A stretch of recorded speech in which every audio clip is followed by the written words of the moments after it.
trabajar un poco más sobre una de las operaciones psíquicas que tiene que atravesar todo sujeto para constituirse como tal. Freud la llama complejo de Edipo, o también complejo nuclear de la neurosis.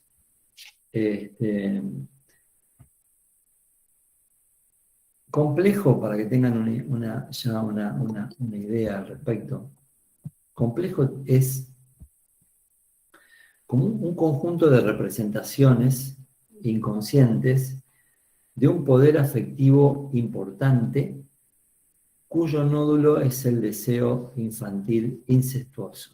Yo se los digo así, después se los comento. Entonces, el Hola, nódulo, profe, ¿podrías repetir lo último que sí, dijiste, por digo, favor? que el nódulo del complejo de Edipo es una representación infantil que tiene un poder afectivo muy importante y tiene que ver con el deseo incestuoso infantil. Pero antes de llegar a eso,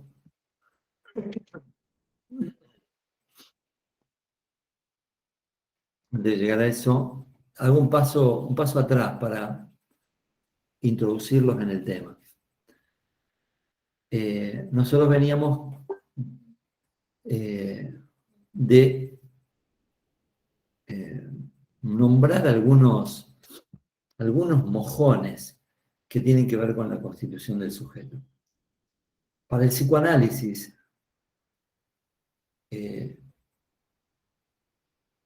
la sexualidad no comienza en la pubertad. Eso es como un trazo grueso.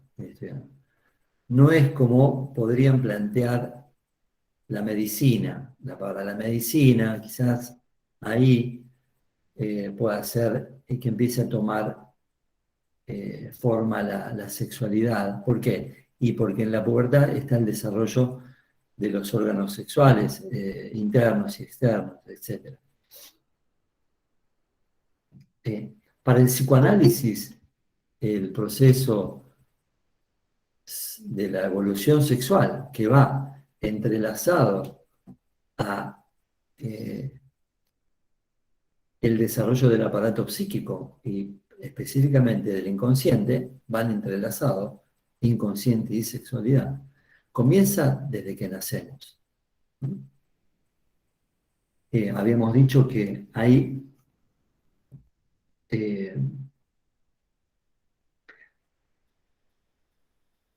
otro concepto que habíamos nombrado desde el inicio, que tenía que ver con que el sujeto tenía una constitución no individual, sino intersubjetiva, es decir, la relación del sujeto con el otro hace que en el niño, en la niña, se vayan recortando zonas que tienen que ver con la relación con el otro. Freud las llama zonas erógenas, son zonas que tienen una intensidad erógena, son zonas de borde del cuerpo, boca, ano, genitales, principales, ojo y oídos. Eh, Se van recortando esas zonas erógenas. Bien. Habíamos dicho que también que para la edad de 3, 4 años aparecía lo que Freud llamaba la fase fálica, ¿sí? Que era una posibilidad ya originaria en el sujeto de empezar a establecer una diferencia sexual. Claro, pero no al modo de lo masculino y femenino, que eso vendrá muchísimo tiempo después, sino algo basado en una teoría eh, infantil distinta, una teoría infantil más como una especie de fantasía originaria, ¿no? Es decir, una forma de leer que tiene el niño, de leer la realidad pulsional de este choque, de este encuentro del sujeto con el otro. Esa teoría infantil hace que el niño piense y lea su realidad pulsional, erógena, libidinal, sexual, con los lentes del falo, con los lentes de la fase fálica. Se calza los lentes de la fase fálica y desde ahí mira que todos, niños y niñas, seres animados e inanimados, tienen pene. Es decir que si todos tienen pene, quiere decir que pene no es un órgano, ni clítoris es un órgano anatómico, sino simbólico. Simbólico en el sentido de la posibilidad que da la estructura simbólica, el lenguaje, de hacer una lectura del cuerpo, donde en un primer momento, dice Freud, todos tienen pene. Es una teoría infantil donde no hay todavía una posibilidad de establecer una diferencia sexual.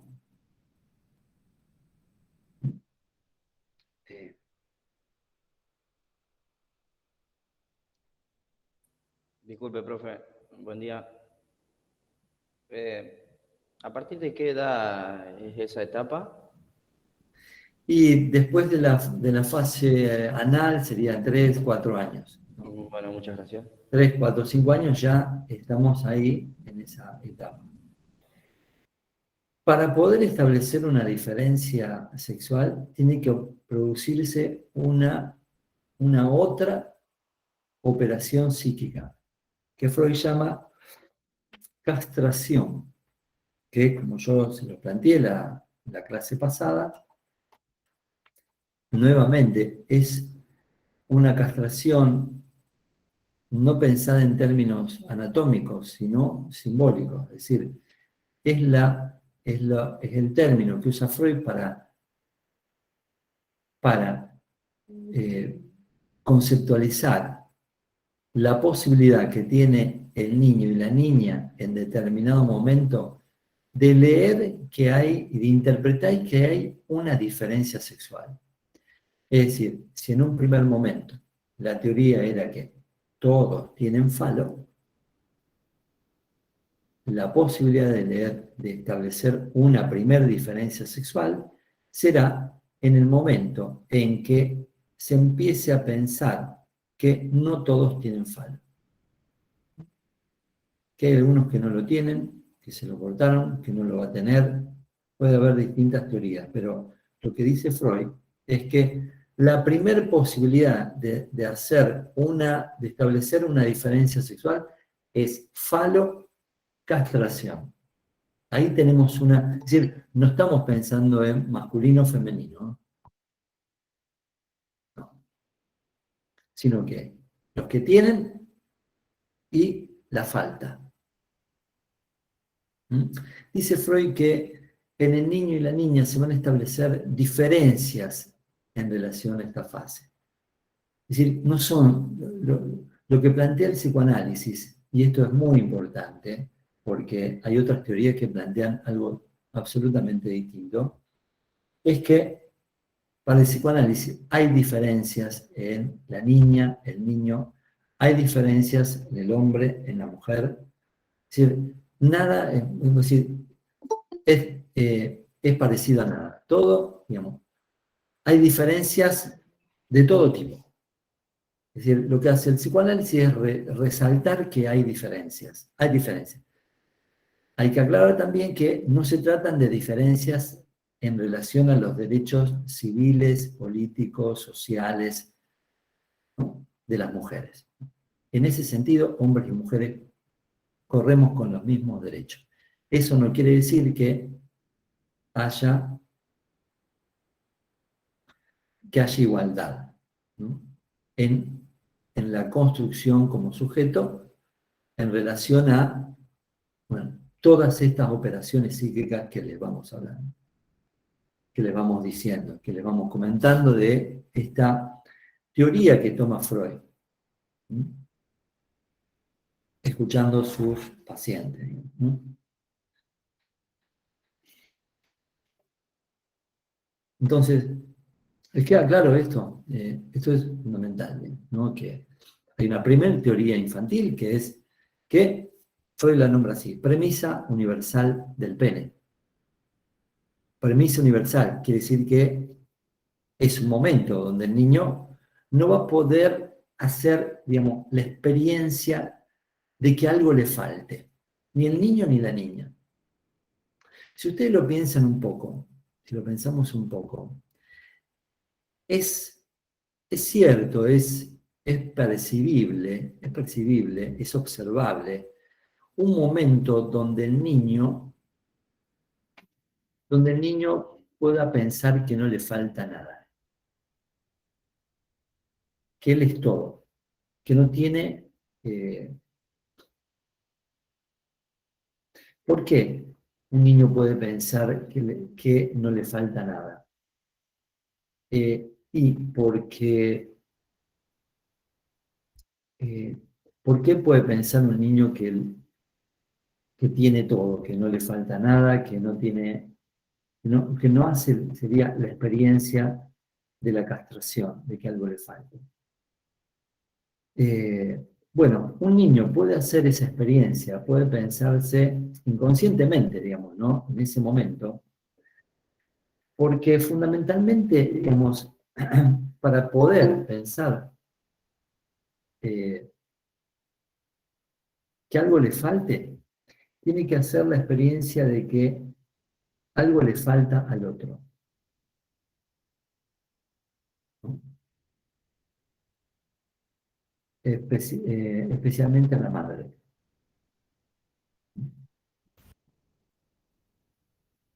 Eh, Recién ahí se va a poder producir la castración, ¿sí? La posibilidad de empezar a establecer la diferencia. Eh, eh, este momento, ahora lo explico mejor. Este momento que está transitando el sujeto, ¿no? Esta fase fálica, coincide en el tiempo con otra operación psíquica que les comentaba antes, que es la del complejo de Edipo. Ustedes recuerdan que cuando vimos Signorelli, Freud decía que ahí que tanto la muerte como la sexualidad no tenían inscripción en el inconsciente. Como que la sexualidad y la muerte caían en lo reprimido. No sé si recuerdan el cuadro, esas flechas que iban hacia abajo, que hablaban de muerte y sexualidad. Es decir, que para el inconsciente no existe la nominación sexual, no existe el sexo. En el inconsciente no vamos a encontrar la representación de hombre, mujer, trans, bisexual, homosexual. No vamos a encontrar esa representación, dice Freud. Ahí no existe lo masculino ni lo femenino. Entonces, ¿cómo hace el sujeto para acceder a una identificación sexual? Y bueno, tiene que inventarse un mito, una novela familiar, donde al cabo del encuentro del sujeto con el otro, del amor y del odio con el otro, o sea, ¿quién es el otro? Y bueno, por la larga dependencia que tiene el sujeto humano con los otros, hace que los primeros objetos de amor y de odio sean con los propios progenitores o con los padres o madres, con los padres y madres que te tocaron en suerte, para bien y para mal. y por mucho tiempo, esos van a ser los prototipos, los clichés, el formato donde va a poder acceder a una identificación con tu papá o con tu mamá y vas a adoptar una elección de objeto de deseo, de amor, depende de cómo te hayas identificado. Si te identificaste con tu papá, es posible que acceda a un objeto de amor como mamá. ¿Se entiende? Es decir, como no hay, yo sé que por ahí es un poco complicado, pero bueno, vamos a ir de a poco, lo voy a repetir muchas veces. Lo primero que tienen que saber es que como no hay inscripción de la sexualidad, es decir, no tenemos en el inconsciente una imagen de hombrecito que nos indique que nos, en mi caso, digamos, supongamos, no tengo una fórmula de qué es ser hombre y cuál es el objeto de deseo que tengo que elegir. Digamos, ¿no? No hay eso en el inconsciente.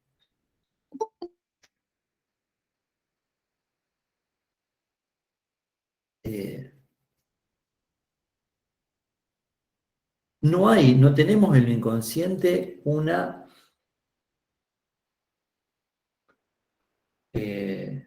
como en los animales, una indicación de qué posición sexual asumir y qué objeto sexual elegir. No. ¿Qué tenemos en el inconsciente? Pulsiones. ¿Qué tenemos? Tenemos estas representaciones de amor, de odio, tenemos todo este nivel de representaciones que se fueron tejiendo en la relación con el otro, en la etapa oral, en la etapa anal, ahora en la etapa fálica, ¿no? Y tenemos, dice Freud,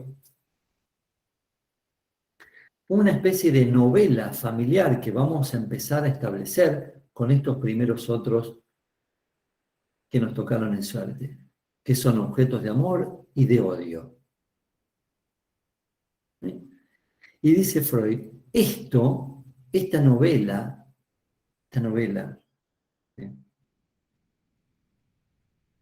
es, dice Freud, la novela edípica que cada sujeto va a construir porque no hay una inscripción de la sexualidad en nuestro inconsciente que nos indique claramente qué somos. Somos hombres, somos mujer, tengo pito y me siento mujer, tengo vagina pero no me siento mujer.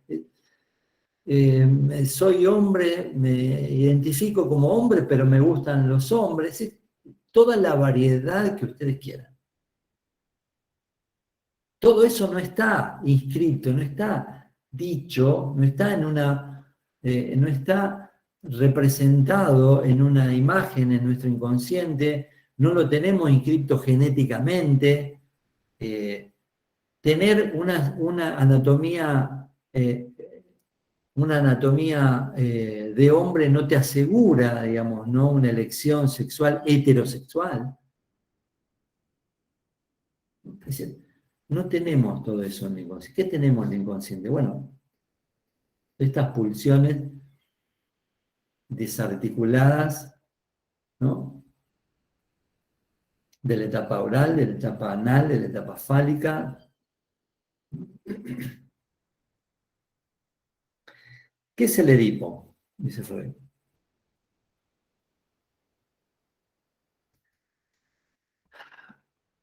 Lo primero que habría que hacer es ver, es decir,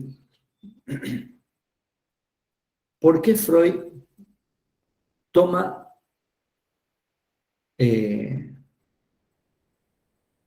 lo que fue, digamos, una obra teatral se llama Edipo Rey, de Sófocles, que es un griego, de hace 2400 años atrás, ¿no?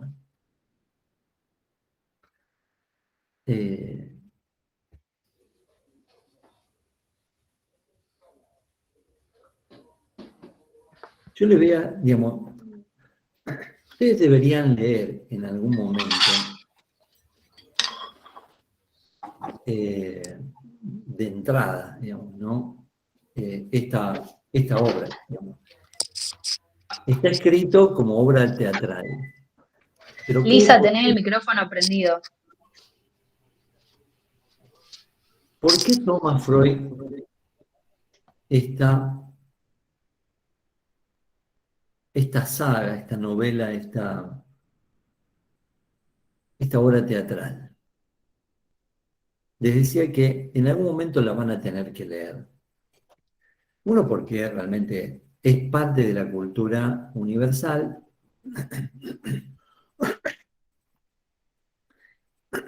Y tiene que ser también, bueno, parte del capital cultural que ustedes tienen que ir adquiriendo, ¿no?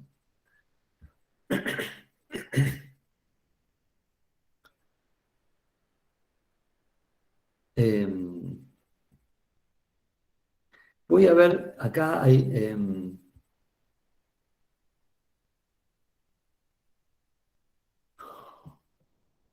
tengo un resumen.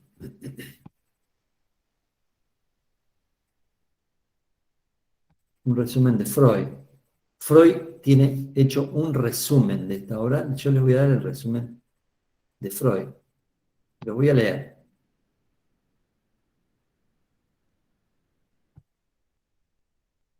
A ver si lo encuentro. Esperen.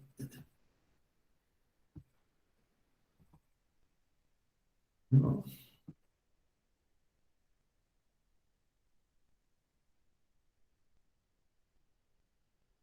Bueno, se las voy a leer. No les puedo compartir la pantalla.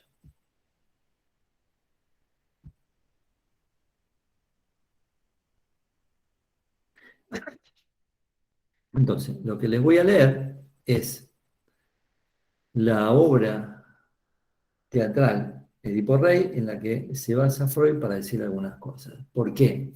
Porque él ve funcionando en esta obra teatral, en esta saga de Edipo, en este mito de Edipo, lo que él ve ahí, lo ve funcionando en todos los sujetos. Es decir, que le va a dar a este mito una especie de carácter estructural del sujeto. Es decir, esto que escribió Edipo, esto es lo que nos pasa a los sujetos. En algún momento todos fuimos un poco Edipo, o somos. La otra pregunta es si es que dejamos de serlo en algún momento, y cómo. Dice así, Edipo, ¿me escuchan bien? Sí, profe. Bien.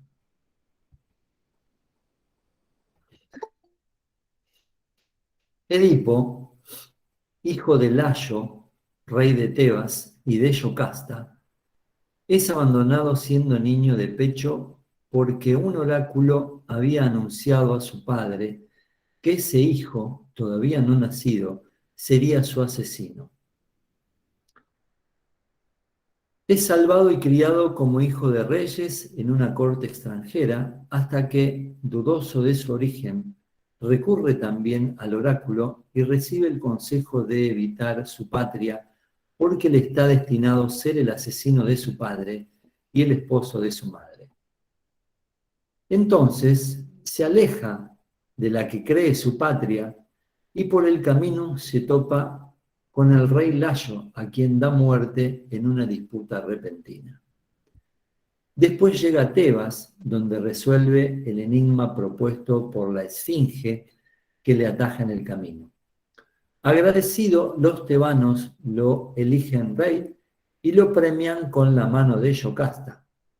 Durante muchos años reina en paz y dignamente, y engendra en su madre, no sabiendo quién es ella, 2 varones y 2 mujeres, hasta que estalla una peste que motiva una nueva consulta al oráculo de parte de los tebanos. Aquí comienza la tragedia de Sófocles. Los mensajeros traen la respuesta de que la peste cesará cuando el asesino de Layo sea expulsado del país. Pero, ¿quién es el asesino de Layo? ¿Dónde está? ¿Dónde hallar la oscura huella de la antigua culpa? La acción del drama no es otra cosa que la revelación que avanza paso a paso y se demora con arte, trabajo comparable al de un psicoanálisis, de que el propio Edipo es el asesino de Layo, pero también el hijo del muerto y de Yocasta. Sacudido por el crimen que cometió sin saberlo, Edipo ciega sus ojos y huye de su patria. El oráculo se ha cumplido. ¿Me explico? Esto dice lo que comenta acá Sófocles, está en la estructura de cada sujeto. ¿Qué dice acá? A ver si entendieron bien cómo es este mito. Insisto, lo vuelvo a repetir. Es necesario para el sujeto crearse un mito edípico, una novela familiar. Que me quisieron poco, que me quisieron menos que mi hermano, que me quisieron más, que no me dejan de querer, que no me dan la que quieran. La novela, cada uno tiene la suya. ¿No? Cada uno tiene su novela. Cada uno tiene la novela de qué? Del lugar de objeto que ocupó en el deseo y en el amor y en el goce del otro, de su padre, de su mamá, ¿no? Y también la novela de cómo logró salir de ese lugar, si es que logró salir. Si es que logró salir, porque no es natural. No es natural. Es decir, son operaciones psíquicas que se realizan en función del sujeto y el otro. Y bueno, hay de todo ahí. Cada uno tiene su propia novela. Pero nunca es una novela, nunca es una novela ideal. Siempre sucede o que te quisieron de más o que te quisieron de menos. Nunca es, ¿cómo es? Nunca salís indemne, sería. Bien. ¿Qué era el oráculo? Entonces, ¿vieron cómo es la historia? Yo se las hago ahora, se las traduzco en un resumen fraseto, ¿no? Edipo es como, Edipo es como el investigador privado que sale a intentar develar un crimen y resulta que se da cuenta que es él el que lo hizo. No sé si se entiende. Es decir, sucede esto. Layo y Yocasta eran reyes de Tebas. ¿Sí? Tebas, está cerca de Atenas, Tebas. Si alguna vez van a Grecia, ¿no? A pocos kilómetros está Tebas y a 2 horas de viaje está lo que se llama el oráculo de Delfos, uno de los más famosos. Es decir, ¿qué eran los oráculos? Eran los lugares donde habitaban los dioses, las diosas, que te decían cómo iba la cosa, ¿no? ¿Qué te podían decir del futuro? ¿No? Uno le iba a consultar por lo que iba a suceder en el futuro. A falta de psicoanalistas, había oráculos en la antigua Grecia, ¿no? Bien, entonces, ¿qué dice el oráculo? ¿Qué le dicen a los reyes de Tebas? Ojo que el niño que van a tener va a matar al padre. Entonces, bien, ¿qué hacen Layo y Yocasta? Ese niño nace y lo dejan en un bosque para que se lo coman las fieras. Si es ese niño el que va a matar al padre, según el oráculo, bien, chao con el niño, al bosque. Resulta que en el bosque lo rescatan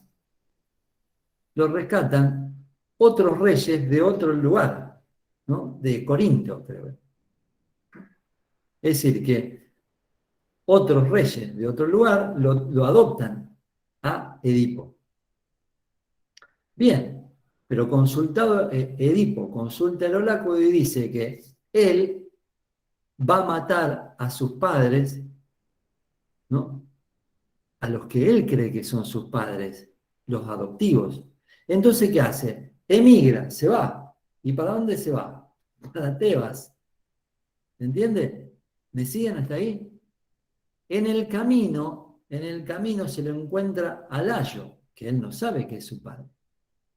Y no sé qué disputa por quién pasa primero, qué sé yo qué, ¡pum! Edipo mata a Layo. Sigue su camino hasta Tebas, va hasta Tebas, y se encuentra con la Esfinge. Con la Esfinge. Medio animal, medio humano. La Esfinge que está en la puerta de Tebas, de la entrada a Tebas, que no deja entrar, aparentemente no deja entrar a nadie. Tenés que responder una pregunta. La cuestión es que Edipo logra responder esa pregunta. Logra descifrar un enigma que hacía la Esfinge. La Esfinge proponía un enigma, nadie lo sabía responder, Edipo lo sabe responder. Entonces, ¿qué hacen? Lo premian y le dicen, mira, vas a ser rey de Tebas y te vas a casar con Yocasta. ¿No? El combo completo. Se casa con su madre, pero no sabe que es su madre. Y tienen 4 hijos. ¿Qué pasa? Iba todo bárbaro, hasta que Tebas empieza a tener una peste donde se empiezan a morir todos. ¿Qué hacen los tebanos? Consultan al oráculo. ¿Sí? El oráculo que dice, esto es porque hay que encontrar al asesino de Layo, que era el antiguo rey. ¿Sí? Y bien, empieza a hacer toda una serie de averiguaciones y qué sé yo qué, hasta que se da cuenta que es él. Él que mató a su padre y se casó con su madre. Cuando él se da cuenta de esto, ahí se arrancan los ojos. ¿Mm? Como algo que no puede ver, sería. Y bueno, no les cuento el final. No les voy a spoilear el final. Averígüenlo ustedes. Entonces, conclusión. ¿Qué sacamos? ¿Qué saca Freud de todo esto?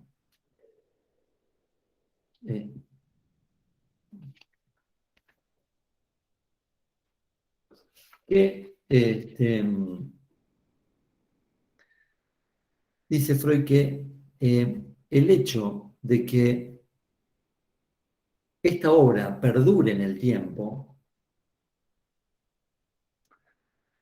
tiene que ver no con la cuestión de la tragedia, no con el impacto de lo que sucede, sino que dice, si esta obra permanece en el tiempo y sigue generando sigue generando cierta incomodidad o perduró, digamos, tanto en el tiempo y es tan importante y tan valiosa como como literatura, es porque dice, hay algo que esta obra pescó de la estructura del sujeto. Es como que esta obra, este Sófocles, hubiera pescado una verdad psíquica, algo que le sucede a todo humano. Eso es una primera cuestión.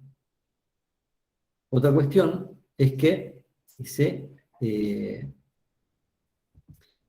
a todo sujeto se le plantea la tarea de Edipo. De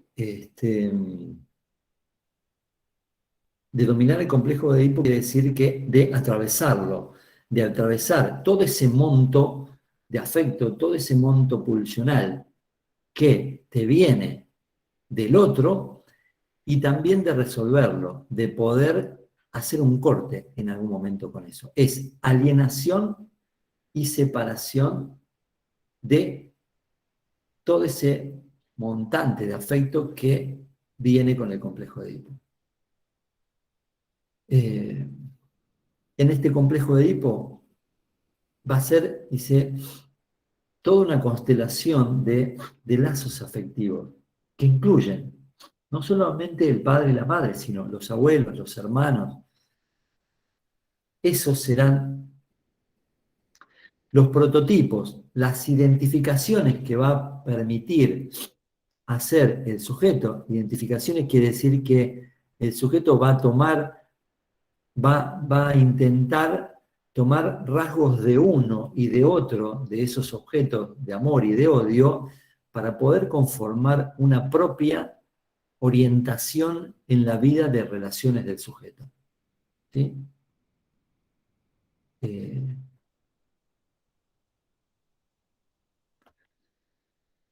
Profe, buen día, Sí. ¿cómo va? Una pregunta. ¿Qué pasa en esos casos en que es un padre o una madre el que cría solo o sola?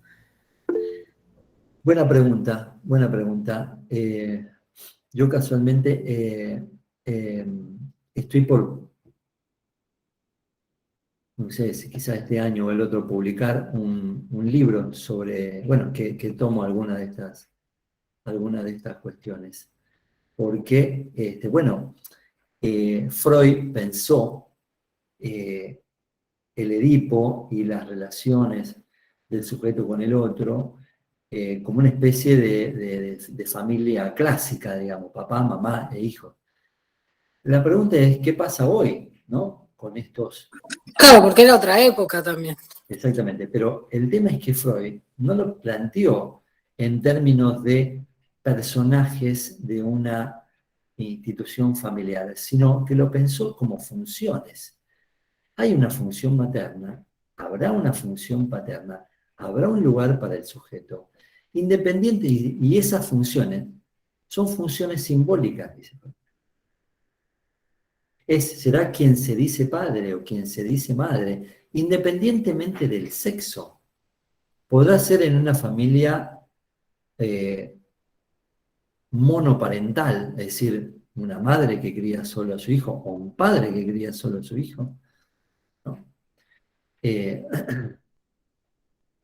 Podrá ser en familias ensambladas, podrá ser en familias con dos mamás o dos papás.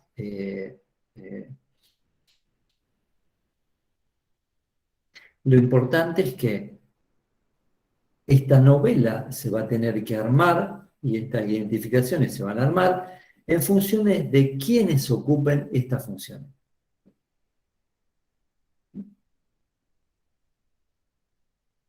Quien ocupe el lugar de la función materna, quien ocupe el lugar de la función paterna, ¿no? Independientemente de la anatomía de los personajes. Profe, yo tengo una duda en relación a los objetos de amor y odio, porque no se puede tener más de un objeto en una misma persona, ¿no? Por ejemplo, objeto ideal y objeto de amor puede ser la madre. No se puede ser objeto, por ejemplo, en el padre, no se puede ser objeto de amor y de odio. Tiene que ser sí o sí uno de los dos. No. Generalmente, digamos, ¿no? En psicoanálisis se emplea una palabra que es odio-amoramiento, ¿no? Odio-amoramiento. Quiere decir que en el sujeto el amor y el odio vienen como juntos, digamos, ¿no? En un mismo objeto. Es difícil no encontrar como la puntita de odio en el objeto de amor. Así sea el objeto de amor más sublime, entre comillas, que puede existir, que es el objeto de amor de una madre y un hijo. En el amor de la madre y un hijo también hay una punta de odio. No es, en algún sentido, es parte de la estructura del sujeto eso, ¿no? Pensémoslo en las relaciones también de pareja.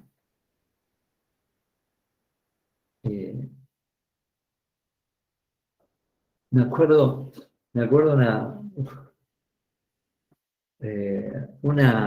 una joven que me comentaba que, bueno, estaba re bien, después de bastante tiempo, había logrado estar con un novio, con una pareja, y estaba súper bien, estaba re enamorada, súper enamorada. Y el flaco era muy atento, le gustaba de todas formas, pero había algo que la ponía loca, digamos, que no le gustaba, que le causaba mucho odio. Y era que cuando tomaba, por ejemplo, cuando tomaba algo, así, una cerveza, una gaseosa, hacía este gesto que a ella la ponía loca, que era, ¿no? Eso la ponía como loca, digamos, ¿no? Es decir, le generaba un odio que no sabía si decírselo, si no decírselo.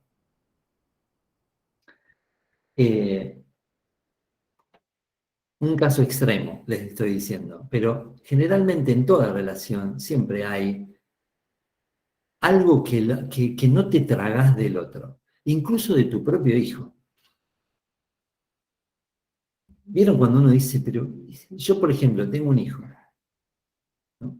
Grande el chabón ya. Yo lo amo, ¿no? Pero hace cosas que es para matarlo, ¿no? Es muy desordenado, ¿no? Bueno, ¿qué va a hacer? Uno lo quiere, digamos, ¿no?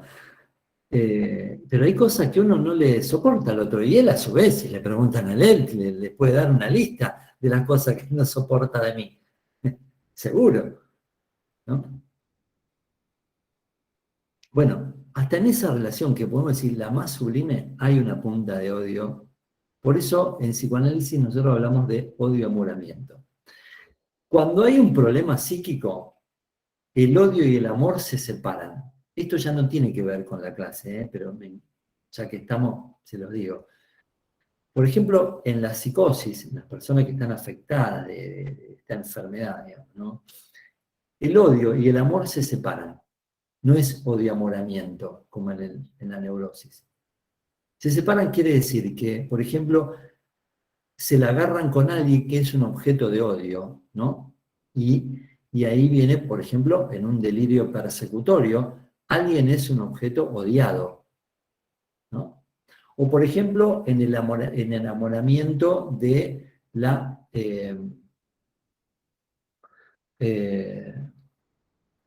bueno, no me acuerdo ahora, pero esos enamoramientos medio locos, digamos, ¿no? Donde se ve mucho en los crímenes pasionales, donde no Los hay... obsesivos serían algo así. Un poco más, digamos, ¿no? En todo caso, una obsesión muy loca donde la pasión lo consume el sujeto y no lo deja al otro casi ni respirar, ni ir a la esquina. Me decía una paciente que su marido, cuando se fueron a vivir, cuidaba muy bien de que ella fuera a hacer los mandados acompañada de su propia madre, sería, ¿no? De la madre digamos, ¿no? O sea, de su suegra. Es decir, que esta chica no podía salir sola. ¿Por qué? Y por el control que ejercía su pareja, ¿no? Bien. No sé por qué me fui hasta acá, pero bueno. Sigo con la clase, tenemos un ratito más.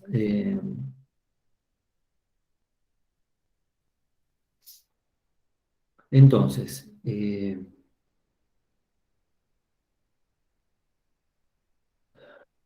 miren, a ver si lo puedo subir. Esto no sé cómo subirlo ahora.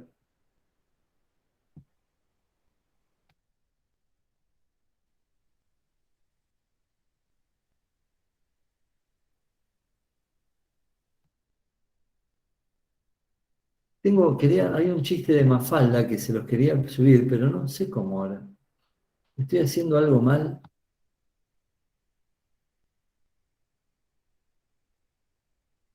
Y no sé cómo.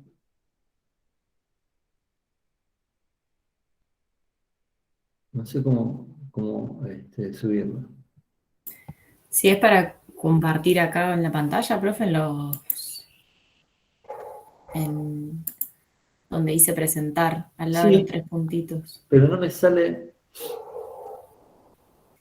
A ver, toda la pantalla. Voy a poner así. No me sale toda la pantalla. Pero no me permite. No sé, estoy haciendo algo me está faltando. Una ventana, a ver. Ahí está. En una ventana. Le voy a compartir. Este es un chiste de Mafalda. ¿Lo ven? Sí. Sí, Ahí ya se compartió. Sí, ¿Se profe. ve? ¿Se ve bien? Sí.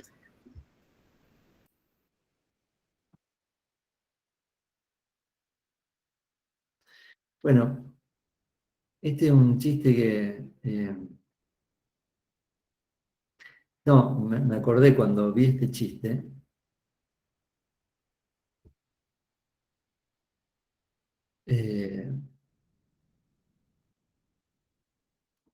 Una situación que me contaba una mamá. No me acuerdo qué problema tenía con su hijo, pero bueno. Su hijo tendría 10 años, creo que tenía 8 o 10 años y tenía enuresis, es decir, se hacía pis en la cama, es ya bastante grande ya, ¿no?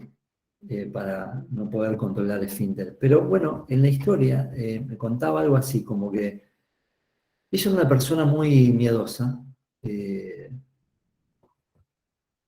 cosa que nunca había necesitado, se ve, solucionar o plantear con un psicólogo, un terapeuta. Hay gente que vive con miedo de por vida, digamos, ¿no? Y así va por la vida. Bueno, esta era una persona miedosa un poco a todo. Entonces, el marido, que era taxista y laburaba de noche, ¿qué hacía? Cuando se iba a dormir, como el marido no estaba en su cama, iba rotando, tenía 3 hijos, se iban rotando los hijos en su cama. ¿What? Digo, ¿cómo? ¿Cómo? ¿Y por qué? ¿Por qué? ¿No? Y porque, bueno, ella se sentía más segura. O sea que, fíjense, ¿no? Por eso digo que cuando Freud plantea que el complejo de Edipo tiene que ver con esos deseos infantiles incestuosos, está diciendo que no solamente, y esto es algo importante, el complejo de Edipo es solo del niño. El complejo de Edipo es también, interviene el otro, es decir, el deseo al niño, lo incestuoso al niño, le viene desde el otro. Es decir, fíjense como en el chiste acá, ¿no? En el chiste que yo ponía, alguien dejó meterse al niño en el medio de los padres, ¿no? Es decir, que la sexualidad, lo erógeno, lo edípico, viene del otro.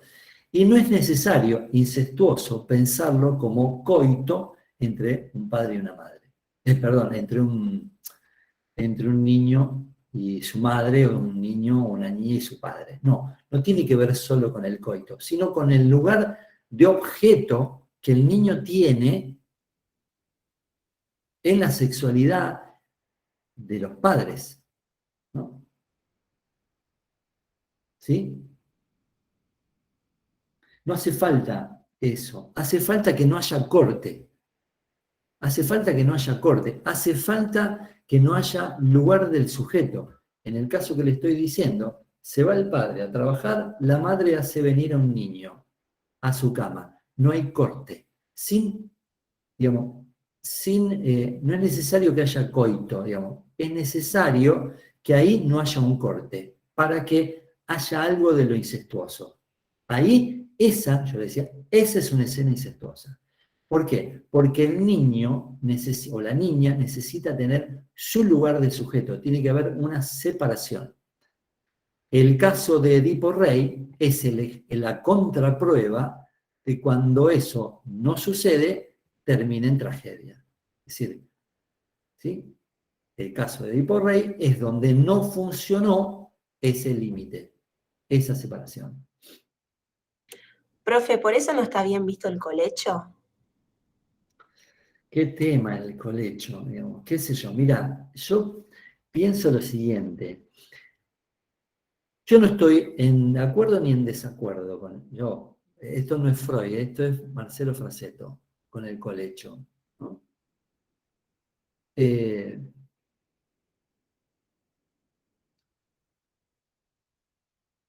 Pero a condición de que exista en quien está en función de otro, del niño, en quien está en función materna o paterna, que exista en esos padres esta función de separación.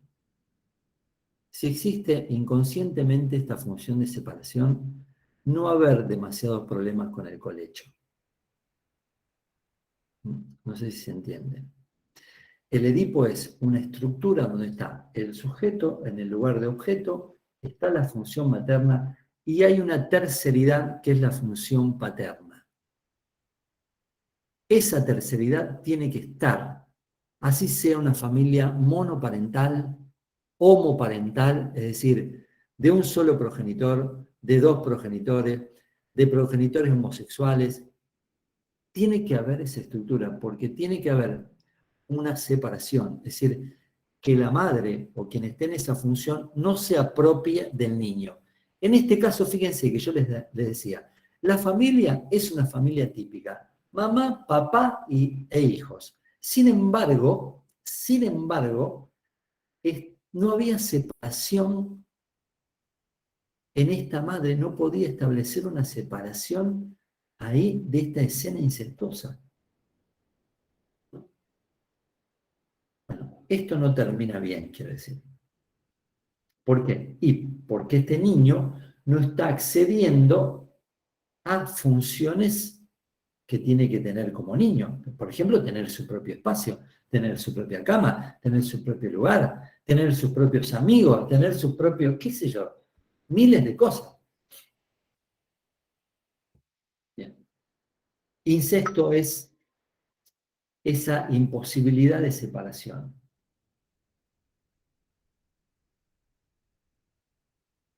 O sea que más allá de la familia cómo esté formada, tiene que haber siempre 3 sujetos. Sería así, 3 lugares, 3 funciones.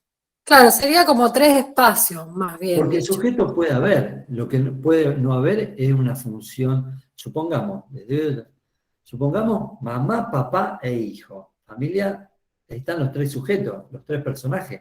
Pero supongamos que la mamá no le da ningún espacio al papá. Que se apropie al niño, suele suceder. Suele suceder. Un papá inexistente. Bueno, ahí no hay terceridad. Ahí no hay función paterna.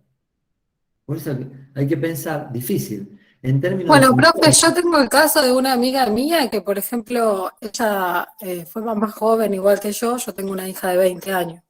Y ella fue mamá joven igual que yo, pero ella se separó joven y todavía sigue durmiendo con la hija que tiene 20 años. Y yo le digo, pero dejala que tenga su habitación, su espacio, pobre piba. Porque ahora, a la edad adulta, le hace reclamos como si fuera la pareja, pero no es la pareja, es la hija.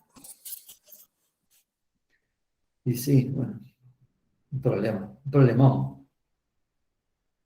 Y sí, yo creo que ahí es muy posible que, bueno, sí, que tu mamá te haga reclamos como si fuera una pareja, realmente es un problema. Es un problema, digamos, del cual, bueno, habrá que ver cómo sale de ahí, ¿no? Porque si la mamá no la puede sacar, la que va a tener que hacer esa operación es ella, la hija. Y en esos casos, el tercer espacio, si es una persona que ha criado sola, ¿quién lo puede ocupar? ¿Un abuelo, un tío, otra El persona? espacio puede ser, no tiene que ver tampoco incluso solo con personajes. Es necesario que a la madre le falte algo y que el niño no sea lo único que la completa. Eso es lo que hace falta. Claro, Que la yo lo madre entendí tenga, así. que la madre tenga un deseo por fuera de ese niño.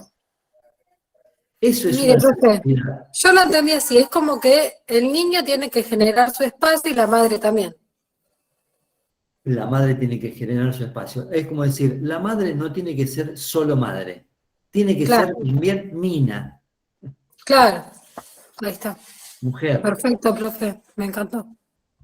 Bueno, me alegro. Profe, Profe, hoy, después avisa cuándo sale tu libro, así lo compramos. Bueno, el libro, ya les digo, ya tiene título. Se llama El inconsciente es sexual, pero no tiene sexo. Qué loco. Qué buen título, profe. Así que bueno, veremos qué pasa. Ya les comunicaré. Bueno, chicos Profe, y chicas, sí, perdón, yo tengo una consulta antes de cerrar la clase. Dijimos que la madre era el primer objeto de amor, ¿no es cierto? sí. ¿Qué pasa con el padre, el primer objeto de odio? Bueno, así lo plantea Freud, así viene como en la saga de Edipo, pero como yo les decía, es un complejo donde es una especie de constelación, donde hay muchos personajes que orbitan esa constelación.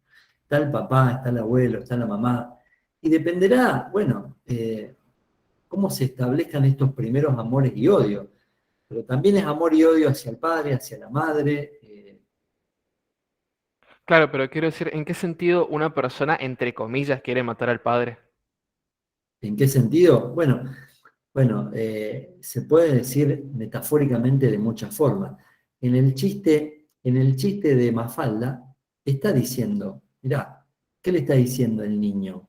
Mirá, vos estás celoso porque en realidad yo la conozco desde que nací, vos no. Es decir, le está diciendo, yo soy mejor que vos, a mí me quiere más, digamos, ¿no? Eso es una forma de matar al padre. Eso es una forma de odio hacia el padre. Me acuerdo una vez con la profesora Chapero. ¿Alguien tiene la profesora Chapero? ¿Acá? Sí, profe. Me acuerdo que ella tiene un niño ya no tan niño, ya un adolescente, debe tener 12, 13 años, pero cuando era niño, me acuerdo que una vez ella lo tenía alzado a él, a su hijo Máximo, y yo le digo a él, mamá es mía. Bueno, si tenía un Tramontín ahí, me lo clava en la yugular, ¿no? Bueno, eso es matar. Eso es matar al padre, digamos. Yo no soy el padre, pero en ese caso estaba en el lado, en la función como de terceridad, haciéndole, digamos, de tercero, en un momento donde no había posibilidad de entrar un tercero, ¿no? ¿no? ¿Sí? Por eso el Edipo es entrada al Edipo y salida, ¿no? Bueno, les di montones de ejemplos. Profe, ¿le puedo hacer una pregunta? Última. Sí, la última. Con respecto al complejo, digamos, por parte maternal, es como que el niño vendría a reemplazar algo que le falta a su madre, el hecho de no dejarlo, digamos, de alguna manera ir, salir. Es muy buena la pregunta, Damián, está bien. Es cierto, digamos, uno puede decir, ¿por qué, sí, digamos, vos sabés, Karina, lo que lleva, y las que sean madres, el laburo que lleva a ser madre? Uf. Tremendo, tremendo el laburo que lleva a ser madre. Por muchos Y yo años. fui mamá cuando tenía 17 años. Bueno, de Ahora no tengo dormir, 37. de no dormir, de los dolores, de esto, de aquello, de la escuela, de las reuniones de padres, es decir, no se termina nunca el laburo. Ahora, ¿quién se tomaría semejante laburo si es que no viene ese objeto, niño o niña, a representar una falta inmensa en la madre? ¿Quién se tomaría el trabajo? Bueno, gente, los dejo. Yo voy a ver, yo no sé si voy a dar clase la semana que viene porque hay recuperatorio. Profe, Sí. disculpe, no, es una pregunta. Quería preguntarle, ¿no? Por ejemplo, esos deseos sería, ¿se pueden dar desde padres hacia hijos? Sí, como yo les decía antes, están involucrados la madre, los padres. Hay padres que a veces son más maternales, hay otros que ofrecen, digamos, una situación más de corte, más de autoridad. Depende, a veces lo ocupa la madre, el padre, a veces están como intercambiadas esas funciones, ¿no? Es la madre la más sargento y el padre más, qué sé yo. Por eso no tiene que ver con los personajes, sino con las funciones. Bueno, ahora sí. Cualquier duda o pregunta la seguimos en el Facebook, y si no, bueno, Chao, profe. nos vemos. Chao. Chao, profe. Chao. Profe, gracias. Chao, Chao, profe, gracias por la clase. Chao, profe. Chao.